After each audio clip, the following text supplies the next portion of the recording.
Mag-aalas 4 na madaling araw kanina nang makuhanan sa CCTV na ito sa Marcos Highway sa Antipolo, Rizal ang paparating na 10-wheel truck na yan. Hanggang sa ang truck inararo ang mga concrete barrier.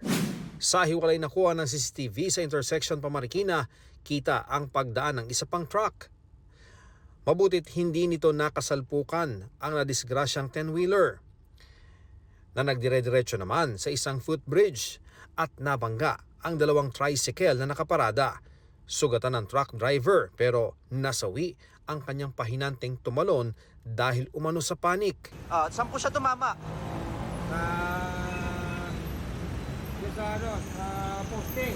Galing daw sa Kogyo ang truck na may kargang hollow blocks. Lost brake. Simula Paris, wala na siyang preno. Nasa kustodiya na ng mga pulis ang driver.